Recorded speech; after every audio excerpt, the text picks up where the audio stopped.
Good afternoon, students. Welcome to the TSN school. I am going to teach Hindi. आज हम class second subject Hindi में chapter number 5 पढ़ने जा रहे हैं, जो कि कविता है। कविता का नाम है चांद का हट। आइए बच्चों, कविता पढ़ते हैं।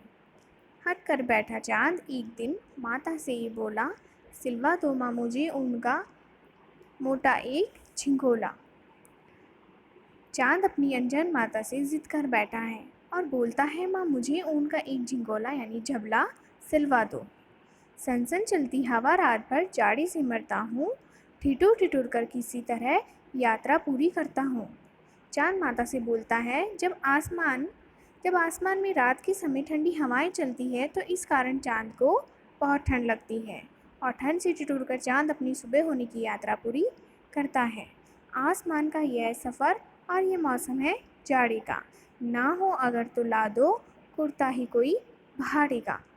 ठंड की रातों में जब चांद आसमान पर होता है तो वह अपनी माँ से बोलता है, अगर कोई कुर्ता नहीं है तो मुझे भाड़े का ही कुर्ता ला दो, यानी किराए का कुर्ता ला दो। बच्चे की सुन बात कहा माता ने, अरे सलोने कुशल करे भगवान, लगे ना तुझको जादू टोने। माता ने बच्चे की बात को सुनकर कहा, अरे सलोने बड़ी ही प्यार से बोला, भगवान करे तुझे किसी की नज़र ना लगे। जाड़े की तो बात ठीक है पर मैं डरती हूँ, एक नाप में कभी नहीं मैं तुझको देखा करती हूँ। माता कहती है, यानी सर्दी की तो बात ठीक है पर मुझे कुछ समझ नहीं आता, कभी तो तू मुझे छोटा बच्चों जैसा दिखाई देता है और कभी बड़ों के जैसा, कभी 1 अंगुल भर चौड़ा तो कभी 1 फुट मोटा। बड़ा किसी दिन हो जाता है और किसी दिन छोटा। माता ने चांद से कहा, कभी मैं तुझको 1 अंगुल जैसा देखती हूँ तो कभी 1 फुट मोटा दिखती हूँ।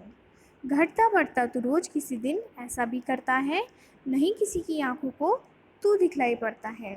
माता ने चांद से कहा, कभी घटता है तो तू कभी बढ़ता है और कभी ऐसा होता है कि तू दिखाई नहीं पड़ता है। अब तू ही बता, नाप तेरी किस रोज़ लाएं, सीधे एक झिंगोला जो हर रोज़ बदन में आए।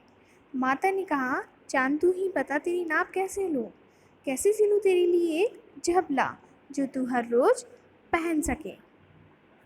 इसके बाद हम नेक्स्ट पेज पे अभ्यास प्रश्न करते हैं। पहला प्रश्न होगा हमारा कविता बोध। सही विकल्प पे सही का निशान लगाना है।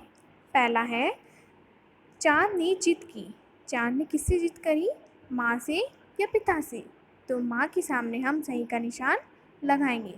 दूसरा शब्द है, चांद चाहता था। चांद क्या चाहता था, एक खिलौना या एक कपड़ा। चांद एक कपड़ा चाहता था, तो एक कपड़े के सामने हम सही का निशान लगाएंगे। माँ को समस्या थी। माँ को चांद के मोटा होने की समस्या थी या चांद के घटने और बढ़ने की समस्या थी? माँ को चांद के घटने और बढ़ने की समस्या थी। माँ चांद को प्यार करती थी, नहीं करती थी या करती थी?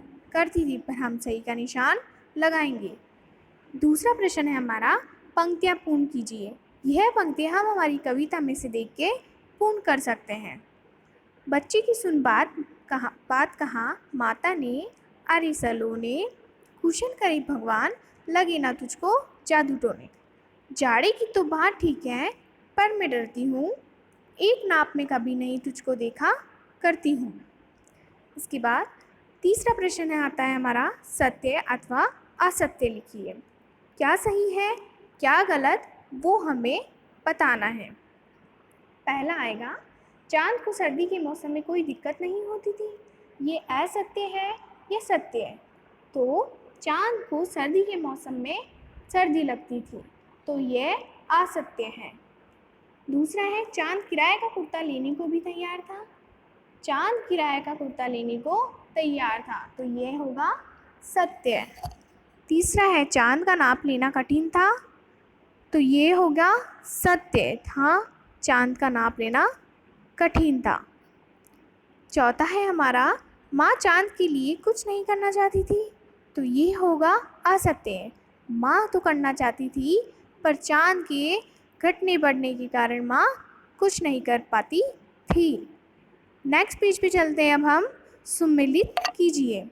इसमें हम हमारी पेंसिल लेके हम एक दूसरे से निशान भी लगा सकते हैं या फिर हम नंबर भी डाल सकते हैं। पहला है गर्मी, गर्मी का अक्षर होगा सर्दी, तो सर्दी पर हम पहला निशान लगाएंगे। दूसरा है मोटा, मोटे का होगा पतला, तो पतले पर हम दूसरा नंबर लगाएंगे। तीसरा है गोरा, गोरे का होगा काला, तो काले पे हम तीसरा नंबर लगाएंगे। चौथा है भला, तो चौथे का होगा बुरा, चौथे बुरे पे हम चौथा नंबर लगाएंगे। गोल का होगा चौकोर, चौकोर पे हम 5 नंबर लगाएंगे। अब देखिए बच्चों, पर्यायवाची शब्द लिखने हैं। एक शब्द की 3 पर्यायवाची शब्द हमको दे रखे हैं। पहला शब्द है चांद, चांद का पहला शब्द होगा चंद्रमा, शशि और विधु। माँ, माँ का पहला शब्द होगा माता, दूसरा जननी और तीसरा मैया। तीसरा शब्द है रात, रात का पहला शब्द होगा रात्रि, दूसरा शब्द होगा निशा और तीसरा शब्द होगा रजनी। चौथा शब्द आता है हमारी सूरज, सूरज का पहला शब्द होगा दिनकर, दूसरा शब्द होगा प्रभाकर और तीसरा शब्द होगा रवि। इसी के साथ अब हम ये चैप्टर समाप्त करते हैं।